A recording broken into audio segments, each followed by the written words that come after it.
Jayo Radha Madhava Kunja Bihari.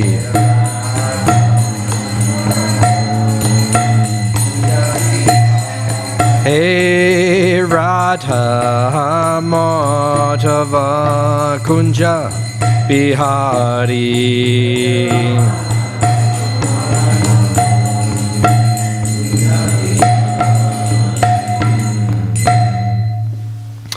Jayam Vishnupad Paramahamsa Paragraj ISKCON Shtatara Sata Śrīmad. His Divine Grace A.C. Bhaktivedanta Swami Śrīla Prabhupada ki Anantakoti Vaishnava Vrinda ki Grantara Śrīmad Bhāgavatam ki Janitai Go Premanandi. All glories is assembled devotees, all glories is assembled devotees, all glories is assembled devotees. All glories to Sri Guru and Sri Gauranga.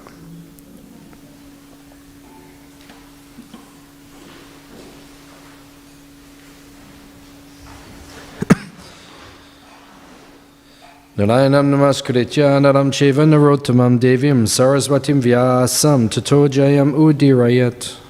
Om namo bhagavate vasudevaya. Om namo bhagavate vasudevaya. Om namo bhagavate vasudevaya.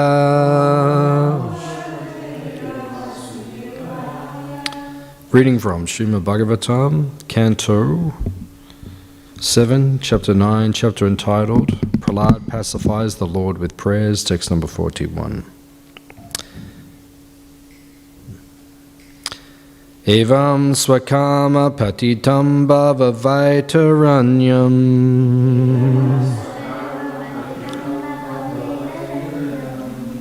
Anyonya kama maranashana bita bitam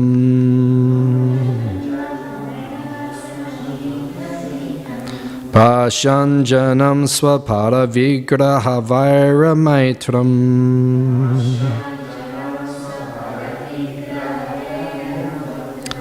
Anteti parachara piprihi mudamajja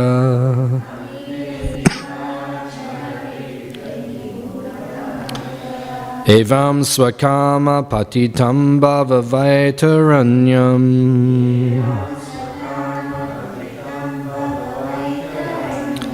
Anyonya janma jasa bita bitam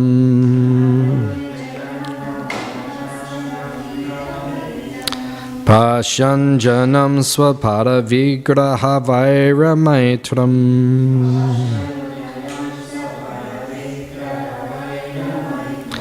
Anteti parachara piprihi mudamajja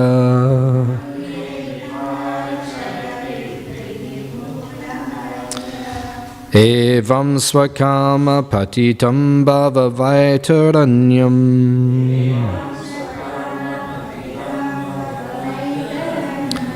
Anyonya janma maranashana bita bitam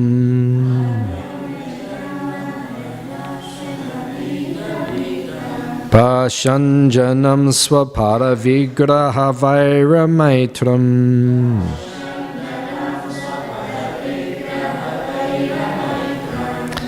Hanteti parachara piprihi muddamajja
Pashyanjanam Swaparvikramaitram Pashyanjanam Swaparvikramaitram Ante Tiparacharati Vibhukam Vataya Ante Tiparacharati Vibhukam Vataya. Mataji's.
Kaha.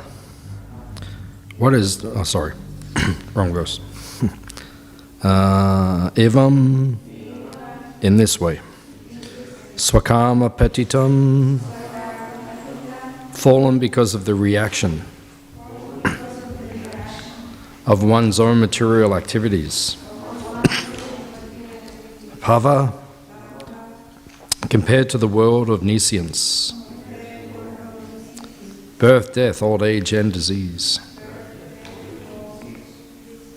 Vaitaranyam, in the river known as Vaitarani, which lies in front of the doorway of Yamaraj,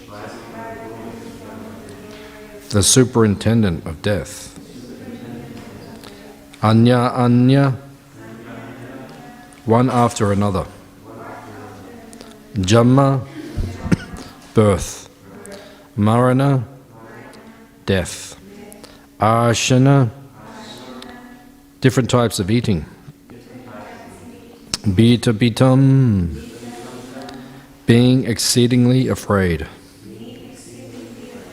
Pashan, seeing. Janam, the living entity. Swa, one's own. Pada, of others. Vigraha, in the body. Avairamaitranam, considering friendship and enmity. Hanta, Hanta, alas. Iti, in this way. Parachara, O you, who are on the other side of the river of death. Pipuri, kindly save us all from this dangerous condition. Mudam, we are all foolish, bereft of spiritual knowledge. Ajja, today, because you are personally present here. Translation and purport by His Divine Grace A.C. Bhaktivedanta Swami Śrīmad Prabhupada. My dear Lord, you are always transcendentally situated on the other side of the river of death. But because of the reactions of our own activities, we are suffering on this side. Indeed, we have fallen into the river and are repeatedly suffering the pains of birth and death and eating horrible things.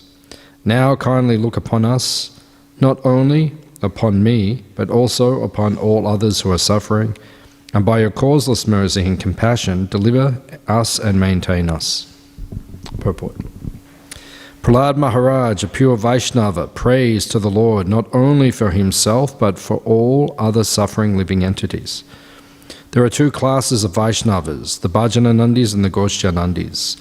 The Bhajananandis worship the Lord only for their own personal benefit, but the Gosjanandis try to elevate all others to Krishna consciousness so that they may be saved. Fools who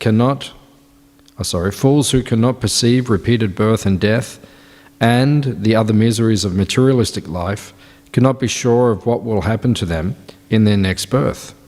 Indeed, these foolish, materially contaminated rascals have manufactured an irresponsible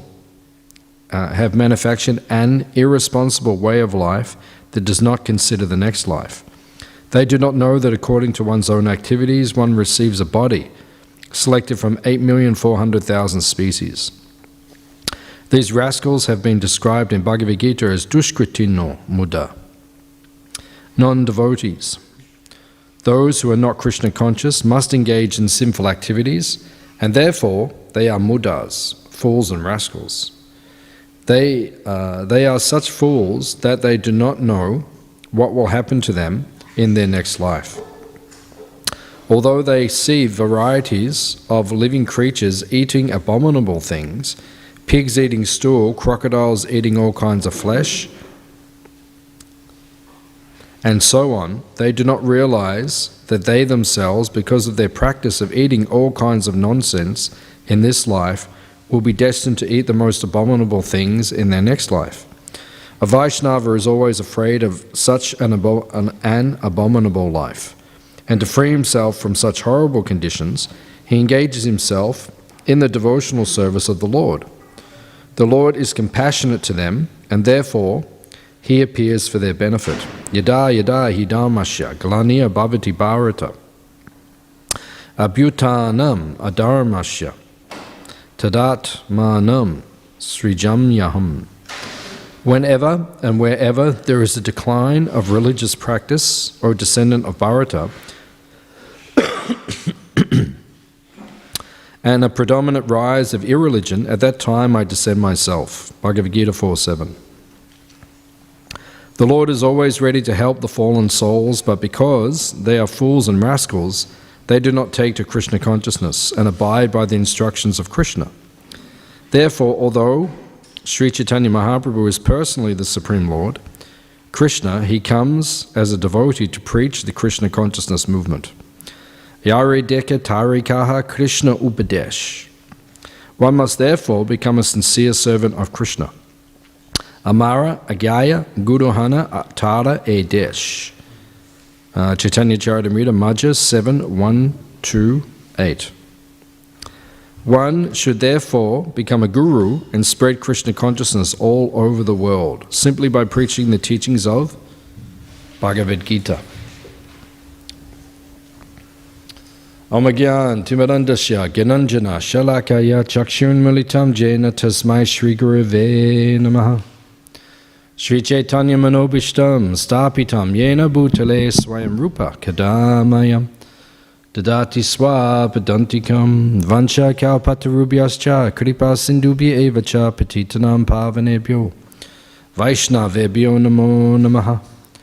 Jai Shri Krishna Chaitanya Prabhu Nityananda Shri Advaita Gadadha Shivasadi Gaura Bhaktivinoda. Hare Krishna Krishna Krishna Hare Hare Hare Rama Rama Rama Hare Hare.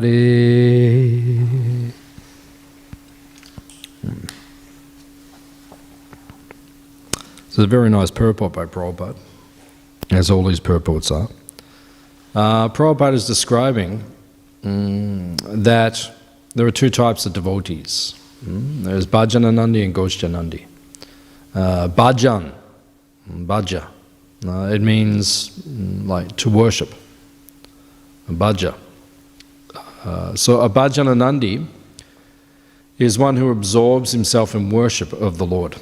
And in our tradition we have Bhajananandi devotees. If you look at our disciplic succession on the back wall behind Prabhupada, so you have, on those pictures, we have Gorkashodas Babaji Maharaj. And on the altar below Gaurnitai, we also have Jagannath Das Babaji Maharaj. So they were Bhajananandi devotees. In other words, they weren't so engaged in preaching, but they were more engaged in bhajan, or worshipping Krishna, focusing on internal cultivation of their own Krishna consciousness. Of course, when you're very advanced, like Gaura Das Babaji Maharaj and Jagannath Das Babaji Maharaj, Prabhupada said their bhajan was purifying the universe. So, it wasn't just like a selfish type of activity. They were so pure by their chanting, the universe was becoming purified. And they were inspiring others.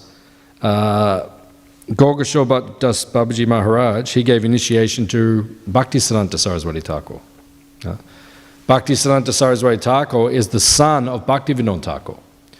But you cannot take initiation from your father or your mother. Right? That's not proper, because the kids don't always listen to the father and mother. I mean, imagine if your children, you were the guru of your children. Right? They wouldn't follow half of the things that you told them to do. Clean your room. I don't have to clean my room, but I'm your guru. But you're also my parent. So it's not going to work. So Bhaktisiddhanta Saraswati Thakur, he was initiated by Gaura Das Babaji Maharaj. Bhaktivedanta Thakur said, go to Gaura Das Babaji Maharaj. Take initiation from him. He was a Bhajananandi. And Bhaktisiddhanta Saraswati Thakur, he invited Gaura Das Babaji Maharaj to come to Calcutta to preach. He said, come, I'll bring you and I'll organize preaching programs. You're such an advanced devotee, Paramahamsa devotee. Gaura Das Babaji Maharaj said, I will never go to the material world. He wouldn't leave. He was up in Mayapur. Right? He's doing his bhajan in Vrindavan, and then he moved to Mayapur. Very interesting, actually. Jagannath Das Babaji Maharaj and Gaura Das Babaji Maharaj both did this. Usually we do the other way. All right, we start in Mayapur, then we go to Vrindavan. But they actually did the opposite. It's very interesting. Right? Did their bhajan in Vrindavan, then moved back to Mayapur. Because it depends on your realization, but in many ways, I mean, we see Vrindavan as being, Vrindavan has a different mood to Mayapur. Mayapur is Audarya Dham. It's very merciful, very compassionate.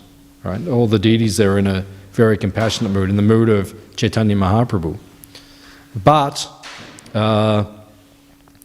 Mayapur also has an incredible amount of, it is incredibly deep. Vrindavan is obviously incredibly deep because it's the home of Radha and Krishna. But Mayapur is a place where Krishna goes to experience Srimati Radharani's mood. So it's incredibly deep. So Gaura Das Babaji Maharaj and Jagannath Das Babaji Maharaj, they began their bhajan in Vrindavan, but then they moved back to Mayapur, which is very interesting. Quite often we see it the other way. We go to Mayapur first and then we go to Vrindavan, but they did the opposite. So he was doing bhajan. Gaura Das Babaji Maharaj was doing bhajan in Mayapur, and Bhaktisiddhanta Saraswati Thakur said, come to Calcutta, I will organize preaching program for you. He said, I'll never go to the material world. Right? He wouldn't leave. Right? He stayed there because he was a Bhajananandi. This purport is speaking about Bhajananandi and Goshchanandi. Right? So, if you're a Bhajananandi, right, on the level of Gaura Das Babaji Maharaj and Jagannath Das Babaji Maharaj, you're purifying the universe just by your bhajan. Just by you being present on the earth and preaching, you are purifying the universe. And not just purifying, but you're inspiring the Goshchanandis to preach. Bhaktisiddhanta Saraswati Thakur, how many disciples did he have? 60,000 disciples. 60,000 disciples. Because he was being inspired by his guru, Gaura Das Babaji Maharaj, to go out and spread, and he spread the Hare Krishna movement, the Sankirtan movement, all over India, very powerfully. Right? And gave the instruction to Srila Prabhupada, our Srila Prabhupada, to go to the West and to spread it across the oceans as well, spread it all over the world. Bhaktisiddhanta Saraswati Thakur, he actually said, because he had 60,000 disciples, but he actually said when he left the world, because he actually left quite young, he was only in his 60s when he left, he actually said that he was dissatisfied, because he said many of the disciples were coming just to take initiation so that they could say, oh, I'm initiated by Bhaktisiddhanta Saraswati Thakur. It was like a prestige thing. So he actually, when he left, he said he felt, and Prabhupada said that, he said, when my Guru Maharaj left, he felt dissatisfied at the state of the Gaudiya Math, because they were all fighting amongst themselves. Bhaktisiddhanta Saraswati Thakur said that the sannyasis, they built this big marble temple in Bagh Bazar in Kolkata, and sannyasis were arguing who was going to have which room in the mutt. So Bhaktisiddhanta Saraswati Thakur, he said to Prabhupada, better you just sell all the marble, right? Sell all the marble, make money and print books. And he said to Prabhupada famously at Radhakund, he said, if you ever get money, print books. He gave him that divine message. If you ever get money, print books. Because he was spreading the movement, but then he was feeling dissatisfied because people were not taking the spirit of the movement properly. And Srila Prabhupada said that when he left, he said, I am satisfied with what has been established. He said, my Guru Maharaj was not satisfied at the end because of the way the mission was being left. But Prabhupada said, I am satisfied. And Prabhupada said, at least maintain what I have done. And how happy would Prabhupada be? Because ISKCON is far, far greater than, when Prabhupada left, by Prabhupada's empowerment. And how does ISKCON spread? By fidelity. What does fidelity mean? What does it mean, fidelity? What's that? Following as it is. Yeah, following it as it is, right? Fidelity. If you're an infidel, it means you're not chaste, you're not committed. You'll go off with other people. You're married to one person, but you'll go off to other people, right? That's an infidel. It's not chaste, not committed. Fidelity means we have to be, when you're committed, then things will spread. And that's why ISKCON is spreading, because the devotees are so committed to Prabhupada's mission and his movement. And now you see ISKCON is becoming empowered by Prabhupada. Right? Prabhupada is empowering the devotees to spread Krishna consciousness everywhere, and it's spreading. Right? Sometimes reporters would say to Prabhupada, Srila Prabhupada, Swamiji, how is your movement spreading? Prabhupada said, it is spreading like wildfire. Spreading like wildfire, it is going everywhere. And then Prabhupada would say, they put out the fire in one place, we started in another place.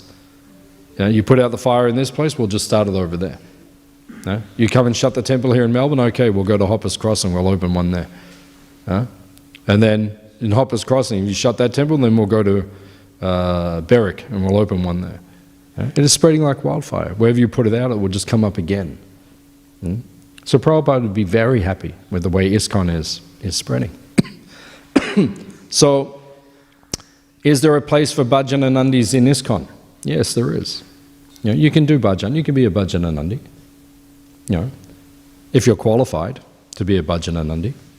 If you just want to go and do bhajan and just chant and absorb yourself, if you're doing it properly, right, if you're actually qualified and you're doing it, then you can be a Bhajananandi in ISKCON.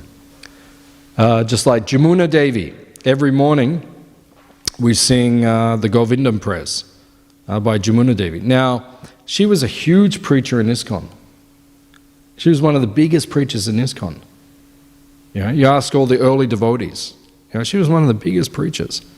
Right? She made so many devotees, right? And she was such a powerful preacher. But then, while Prabhupada was still on the planet, she moved away from the devotees. And she went and lived with another devotee, a friend of hers. They went and lived separately. And they weren't like associating with the other devotees so much, like that. But she would write to Prabhupada because she was very, very close to Prabhupada, right? If you see in the early days, there's many photos with Jamuna Devi and Prabhupada. They're very, very close. And she moved away. But she would still write to Prabhupada.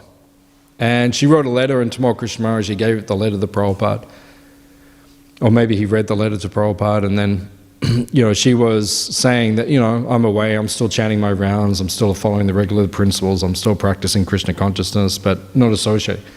And Tamal Krishna Maharaj thought Prabhupada was going to write back or say, tell her to come and be with the others. And Prabhupada said that is okay. If she's doing her bhajan, if she's following the principles of Krishna consciousness, then that is okay, she can do like that. Not everyone has to do like we're doing, like be in the temple and do full-time service. No, not everyone has to do like that. There are different ways to go to Krishna, and different individuals will do it. So there's a place for bhajananandis in ISKCON. You can be a bhajananandi, but you have to do it properly. Krishna says in the 3rd chapter of the Bhagavad Gita, do not be micchacha.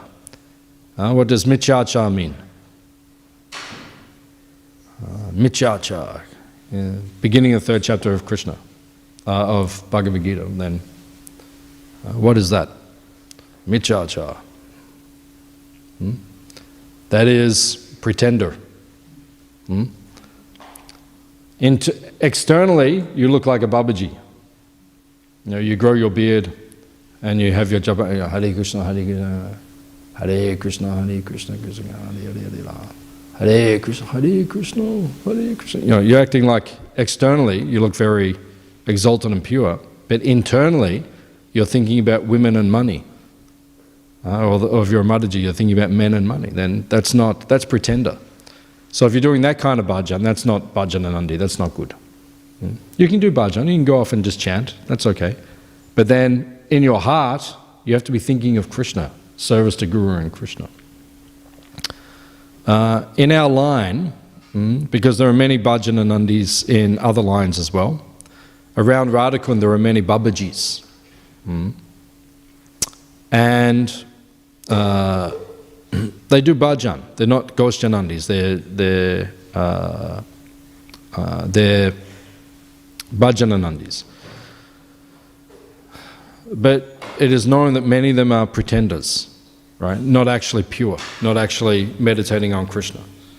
And we see, because we know different things which are there. So many of them are not pure. But in our line, Prabhupada explains, our Siddha Pranali, or our methodology for becoming perfect, for realizing our eternal relationship with Krishna, Prabhupada says that will be revealed by the spiritual master while you're chanting Hare Krishna within your heart. That's actually our system. Our system is you chant Hare Krishna, right, Maha Mantra, and the Guru within your heart, he will reveal your eternal relationship with Krishna when you're qualified enough, when you have the adhikar, when you're pure. When you get to a high level of bhakti. That's actually our system. But we don't just, generally, as devotees in ISKCON, we don't just go to Radha Kund or just go to New Nandagram or just to go someplace and just chant. And just, chant Hare Krishna, Hare Krishna and become pure. No, it doesn't work like that. Actually, if you see in our tradition, we have the Namacharya. Who is the Namacharya? Srila Haridas Thakur. Namacharya. Whenever we say Prema Dwani prayers, right, we always say Namacharya, Srila Haridas Thakur ki jai. Right? Namacharya. Because Chaitanya Mahaprabhu, he's the Yuga avatar, and he came to give us the chanting of Hare Krishna, the Sankirtan process. Right? Lord Chaitanya came to give us that. And then who was the devotee who was empowered by Lord Chaitanya to show us how to become perfect in chanting the holy name of Krishna? That was Haridas Thakur. Right? Namacharya. 3 lakhs every day. 192 rounds a day. Have you ever done 192? Hands up, you've done 64. Hands up, you've done 80. Hands up, you've done, what's 64 and 64? 128. Hands up, you've done 128. 120? No one's even done 2 lakhs. Imagine 3 lakhs, 192. 192 rounds a day. Every day, 192 rounds. Hare Krishna, Krishna Krishna, Hare. Actually, you have to chant very fast. I don't even chant at that pace. I couldn't actually physically do it, I don't think, if I added it up. Yeah, it'd take me the whole 24 hours, right? So then it wouldn't even be eating or sleeping, just be chanting. And then straight back into it the next day. Take bath in 3 minutes, and then Hare Krishna, Hare, right? Eat 1 gulab jamun, Hare Krishna, Hare Krishna. That's all I'd have time for if I was chanting 192 rounds a day. So you have to chant very fast, very powerful to do that. So my Guru Maharaj, Tamal Krishna Maharaj, he was telling us that one time, he said in Singapore, he was doing a Ekadashi Vrat. Every Ekadashi, he would chant 80 rounds. Every Ekadashi, he did this for a couple of years, every Ekadashi, when he was traveling around the world. So every Ekadashi, he would do 80 rounds, right? And I think he would fast, and just chant and do so. So he said in Singapore one time, he did 192 rounds, 3 lakhs. Because he said he wanted to experience what that was like. So he did it. And then he said his realization was he felt as purified as just doing a normal day of service in ISKCON with 16 rounds. Now, he said that. I mean, he was doing a lot of service. A lot of service. He was doing a lot of service for ISKCON. So he said just chanting his rounds, doing a normal day of service in ISKCON, he felt as purified as chanting 192 rounds. So you can be a Bhajananandi, but you have to be very exalted. And then you'll get the purification. Right? And it's not easy either to do it. There's a place in ISKCON for it. It's not that we don't accept anyone can be a Bhajananandi. Devotees can do it. But you have to be relishing. And you have to be very exalted. And you can't be a Michacha, you can't be a pretender. But generally, most of the devotees in ISKCON, we are Ghoshjanandi. Ghoshjanandi means? What is a Ghoshjanandi? Preacher. Someone who gives Krishna consciousness to others. That's our line, that's our lineage generally. If you look at most of the Acharyas, that is the mood of the Acharyas, Ghoshjanandi, right? And which Acharya do we follow the most closely is Prabhupada himself, because he was the last of the great Acharyas, the Paramahamsa Acharyas within our disciplic succession. Prabhupada said, devotee said, will there be another Paramahamsa? Will there be another pure devotee who will come? Prabhupada said, yeah, someone may come. Someone may come. And then they asked Prabhupada, they said, how will we know? How will we know? Prabhupada said, he will be self-effulgent. You go on this side, men go on this side. No, ladies on this side, men on this side. Yeah. Then he will be self-effulgent. Right? We won't have to ask, is this the Paramahamsa? Right? Everyone will just know this is the Paramahamsa. And in ISKCON already, we have devotees like that. We have acharyas like that. We have disciples of Prabhupada who are like that. Very powerful. Very powerful. So, we know these personalities are very powerful. Right? And we offer them respect because, we know. Will someone come who's like a Prabhupada who everyone follows? Maybe. Maybe that will happen in the future. Someone will come and everyone will follow that person. That may come. But generally, we follow Prabhupada's example. We are Ghoshjanandi. Ghoshjanandi means we do what Prabhupada does. One time, a devotee asked Prabhupada, they said, Prabhupada, how do we repay our debt to you? I think we all feel like this. I feel like that. My Guru Maharaj, Srila Prabhupada, the disciplic succession, all the devotees, the gurus. I feel like I have a debt. I can't repay the debt. I feel like I have a debt. So a devotee said to Prabhupada, Prabhupada, how do we repay our debt to you? Prabhupada said, actually it is not possible. Prabhupada said, actually it is not possible. How do we repay the debt? What do we do? Yeah, chant. Yeah. We do our best, but how do we actually repay the debt? Prabhupada pulled us out of this cycle of birth and death. I remember the moment. I was at my grandmother's house. I was doing a modeling course. I was studying acting. I left school. I was studying acting, and I do modeling to make some money, right? So I was doing a modeling course, which is the most boring course in the universe. It was boring. It was this 6-week course, like a tape called How to Be a Model. It was boring as anything. So I would not go to the course because it's so boring, and I'd go to my grandmother's house because my grandmother wouldn't tell my mother that I wasn't going to the course, right? So I went to my grandmother's house, and she wasn't home. So I just let myself in, and I was sitting there, I still remember, I was sitting there on her chair in the lounge room, and I was watching television, and then it was in the middle of the day, and then there was nothing to watch. Midday, it turns into horse manure. All the television just turns into horse manure. It's like there's nothing to watch, it's boring. So I turned it off, and I was sitting there, and then I looked to my left, and she had a bookshelf. And I thought, I'll read something. So I looked, and there's one book called Coming Back. And I thought, and it said Science of Reincarnation. And I thought, I'm interested in reincarnation. So I picked up that book, and then I read it. I still remember, just sitting there, and 2 hours I read it. I never finished it. I read up to the end of chapter 6. There's 8 chapters, I think. So I read to the end of chapter 6. But it changed my life. Prabhupada changed my life. His book, his words changed my life. And I was just reading, I'm thinking, my God, every time I read something, wow. It's like all this knowledge which was within me, but I could not articulate it. Suddenly someone was saying it all on me. Because I was reading things. I was interested in, the meaning of life. I was thinking about these things. And I read some Baha'i, different Eastern philosophies. I was reading different things, but nothing was inspiring me.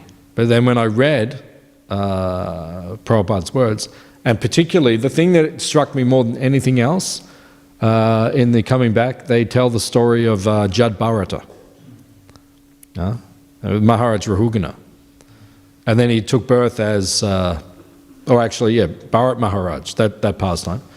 And he takes birth as the deer, and then he becomes Jad Bharata, which is in the 5th canto of the Bhagavatam, right? So I was reading that, and then when I read Jad Bharata, when he became Jad Bharata, and then he was not affected by heat and cold, happiness, distress, honor, dishonor. And when I was reading that, I was thinking, that's what I want to be. I want to be like that. So this is the power of Prabhupada's books, right? So I remember that moment, like that changed my life. But I never read the last 2 chapters, chapters 7 and 8, because in chapter 7 and 8 they tell you to chant Hare Krishna.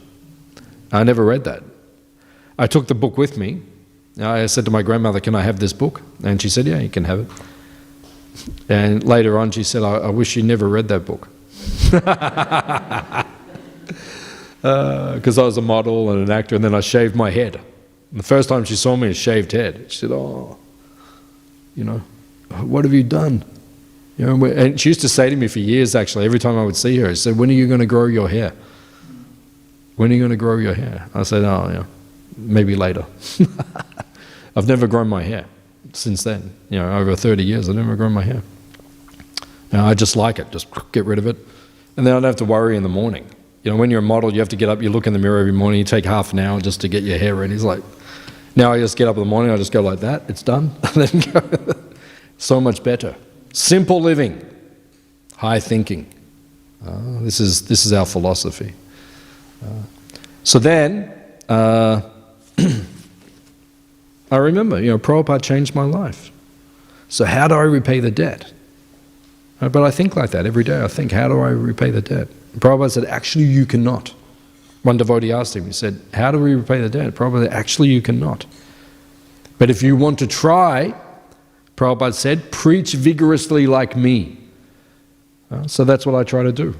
I try to give my life to Prabhupada. I'm not perfect, and I don't do it all the time. I'm not ahoitiki apratihata, uninterrupted. I don't preach like Prabhupada all the time. And it's not pure, it's not without motivations, and I still have material desires. But we try the best we can. Preach vigorously like Prabhupada. We have to do something for the Hare Krishna movement. One of Prabhupada's disciples told me many years ago, I saw him in Vrindavan. He was like a Shiksha Guru, one of Prabhupada's disciples. And then I hadn't seen him for quite a while. And then I saw him, and then he said, "What are you doing?" And at that time I'd been temple president in Adelaide for a couple of years. I was temple president in Adelaide. So I said I'd been temple president. He said, "Oh, very good." He said, "Because you are taking up responsibility." He said, "This is how you advance in Krishna consciousness." Right? Because most of us, our bhajan is not pure enough or powerful enough to take us back to Krishna. Right? So that's why we have to preach. Because when you preach and you take responsibility to spread the Hare Krishna movement, you attract the kripa, right, or the mercy of Sri Chaitanya Mahaprabhu. And when you get that mercy, then you will, your bhajan will become more powerful. Does it make sense? Does it make sense? Can we work out this flower, Leela? Just smell the flower and give it to another devotee. That's the Leela. Doesn't have to take 7 minutes to cross the temple. Right? So, does it make sense? The how to? This is the method that generally we're given. You can be a Bhajanananda. You can go back to Godhead being a Bhajanananda, but you have to be very powerful. But the method that we're given by our acharyas, by Prabhupada, is to be a Goshtanandi. Right? That's better for most of us. I mean, for me, I've got more chance of going back to the spiritual world by following that method. I chant Hare Krishna, but I try to take a responsibility to spread the Hare Krishna movement on behalf of the previous acharyas of Mahaprabhu, of Prabhupada.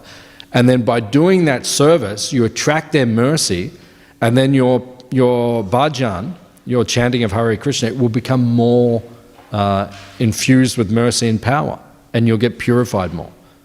Right? Because if you don't take responsibility and if you don't preach, right, then your bhajan, your sadhana, it may not become as empowered. Does it make sense? So that's the methodology. That's what we're given by Prabhupada. So this Sunday is the full moon. And we call it Kartik Purnima. In ISKCON, and all the Gaudiyas we follow, and devotees sometimes debate this, we begin Kartik on the full moon and we finish it on the full moon. And some devotees say, well, you can't do that. It has to be pratipat to full moon. It can't be. No, but we do that anyway. Even if it doesn't make sense, we do it. Because Kartik is one of the 64 angas of bhakti, Urjavrat, mentioned in Nectar of Devotion.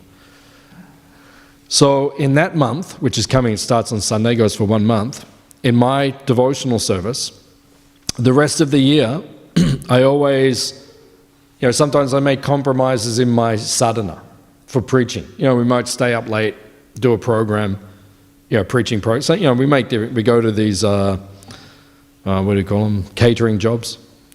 And then what's your sadhana like at the catering job? Not the best. I remember I went one time, Confest. Anyone been Confest? No, they don't do it anymore. Hippie festival. Naga Baba festival. Right? Half of them walk around naked. When I went there the first time, I was fearful. I think I said this a little while ago. I was actually fearful because I thought, I'm going to go to a place, everyone's naked, and it's going to be very disturbing for my consciousness. It was actually the opposite. Because most human bodies are not attractive. That's why we wear clothes. You look more attractive with something on than with it off. So all these people walking around with naked, I was just thinking, oh my God, put clothes on. You're embarrassing me and you're embarrassing yourself. And you're embarrassing the Australian Prime Minister and you're embarrassing everyone in the universe. Put clothes, that's why we wear clothes. Right? So We went to Confess, but we were staying up at 12 o'clock at night, serving prasadam, going to bed after 12, getting up. It was 40 degrees for 3 days in a row. It was dusty. It was austere. You know, and my sadhana, because I was getting up, you know, in the morning, going to bed at 12, probably getting up at 7 or something, and then chanting, beginning my rounds at 8 o'clock. You know, and then, you know, you're trying to chant and there's, you know, naked people walking all around, you're trying to, like, you know, it was austere, it was difficult. So during the year we make compromises. Why did we do that? Why did we do that tapasya? Because we want to spread prasadam distribution. We want other people to take prasadam, to become purified. And we want to make a revenue, money, to keep Radha Vallabha's temple running. So we do tapasya. But in Kartik, right, I don't make the compromises, right? I just focus on my sadhana for 1 month to purify myself. So the rest of the year, we have energy and inspiration. Now we can spread the Hare Krishna movement. So on Sunday, we have a very nice opportunity. We can do our bhajan very nicely. And Kartik, Giriraj Maharaj, he was explaining many years ago, I was listening to a lecture, he said it's like in Melbourne we have the Boxing Day stock take sale. Is it stock take or just Boxing Day sale? Yeah, it's sale, Boxing Day sale. So people in the West are not so intelligent, right? Before Christmas, everyone buys a lot of things, right? And then the day after Christmas, you can get all the same stuff half price. But everyone gets caught up because they think, oh, it's Christmas, we've got to buy things. So everyone goes crazy, right? Buys all this stuff, gives it to everyone, and the next day you can go, and then they have the huge sale on Boxing Day. Everyone goes there, you can get everything half price. And so the intelligent people, they go the next day. But all the other people, they get caught up in the whole consumerism, the commercialism, and then they buy everything for the Christmas. So Giriraj Maharaj said Kartik is like that. Kartik is a time where Radharani, she is the presiding deity of the month of Kartik, and whatever service you do, you'll get 10,000 times the benefit.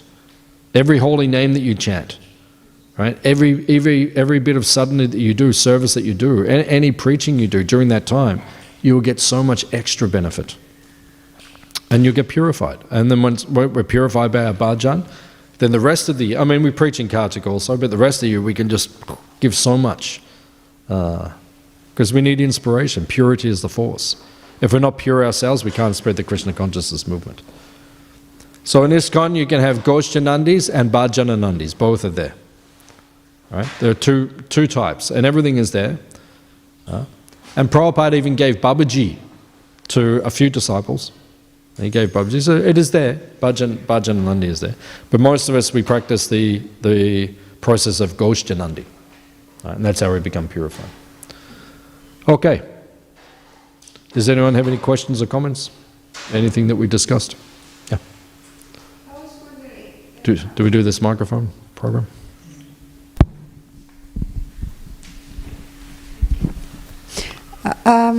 I was wondering how we can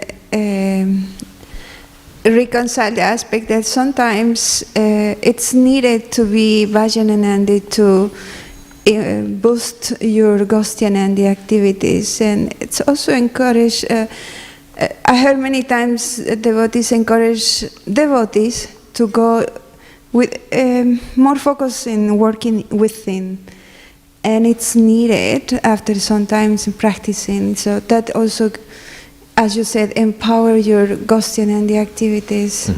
How can we make the balance for that? Join ISKCON.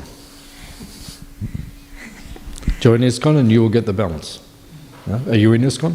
Yeah. So you're already doing it, so what's the problem? Prabhupada said ISKCON sandwich. Yeah. Do you eat the sandwich? Yeah, I like it. Yeah, so you're already doing it. Morning, sadhana, bhajan, morning program. Right? We do bhajan. What do we do since 4:30 this morning? Bhajan. Right? Then, today, Goshjanandi. Preach, spread Krishna consciousness. You do the reception, right? So people ring, Hare Krishna. We have a nice person answers the phone. That's very important. You know, in some temples, no one even answers the phone. Is that good? No. Some people, they answer the phone, in the temple, you're in the temple, they go, Hare Bol. Is that good? Imagine someone never met the devotees before, they ring the Hare Krishna temple and someone goes, Hare Bol. Not very good. You have nice, Matajis there.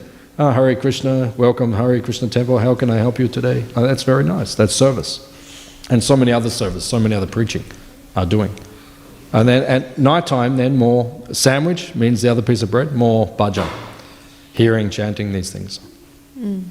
Does that answer your question? Or? Yeah, also I was thinking more, for example, sometimes it's required like a retreats activities that devotees do in order to foster more their inner life and then be more energizing, or going to the Dham once a year, or things like that. Yeah, Prabhupada said we should go to the Holy Dham once a year for that reason. Because Prabhupada said when you're in the West, you get contaminated. You get contaminated.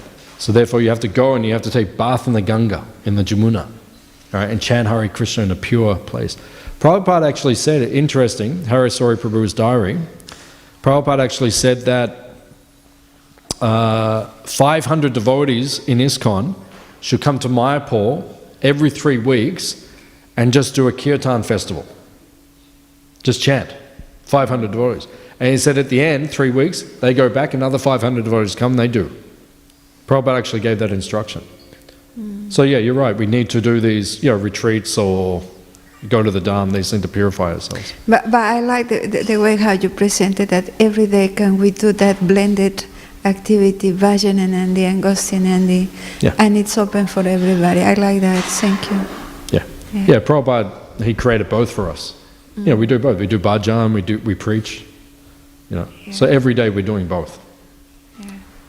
But then sometimes, as you say, we have to go away. We just have to absorb ourselves in bhajan, get purified, and then come back. You have more energy. Thank you. Okay. Any other question or comment? Sylvia, the microphone for Sylvia. Hare Krishna Prabhuji, thank you for the nice class. Prabhu, you mentioned how Yamuna Mataji was staying far away from the devotees and Srila Prabhupada was happy with it. But we also see in the lectures and even in the Śrīmad Bhāgavatam, we're encouraged to take devotee association. And Srila Prabhupada says that's the only thing that can please me. Whether you like being with the devotees, you still have to cooperate with them because that's our austerity. So how do we understand this? Well, she was with a devotee. There was 2 of them living there. So that she was associating with devotee. So it was happening. So for most of the devotees, then we stay near the temple. We come, we associate with the other devotees, serve the other devotees. But, sometimes some devotees, they want to live more separate. That's okay. Prabhupada said as long as they chant their rounds, follow the regular principles, that's okay, they can do that. And sometimes they come for festivals or something like that, or that's okay, if that's how they want to do. I don't want to do like that. I like being with the devotees. I don't want to go away and not see the devotees. I want to be with the devotees. But if someone feels like that, they just want more solitude and more privacy, they can do like that. But they have to follow everything that Prabhupada taught. Is it okay? Okay. That's good. Any other question? Yeah. Use the transcendental microphone. Sorry, it's just a simple comment regarding Yamuna Mataji. Yeah, it was a period of time that when she did that, but after she got an ashram where many devotees were coming and she was cultivating, providing devotee care program, and so she was in a Sharanagati farm in Canada, so with devotees as well. So it's a good point. There was a period where she went away, but then she came back and she lived on one of the ISKCON farms, and she was looking after the devotees and doing so. And then also during that time she wrote Lord Krishna's Cuisine, which became one of the biggest selling cookbooks on the planet. So she did a lot of preaching, even when she was writing articles for Back to Godhead, late 80s as well, early 90s. So so she went away for a little bit, but then she came back. Okay? Or you're thinking of going away? Just tell your mother before you go. Just let her know where you are, that's all. Any other question? I'll come in. Okay. Srila Prabhupada ki jai. Gauranga. Gauranga.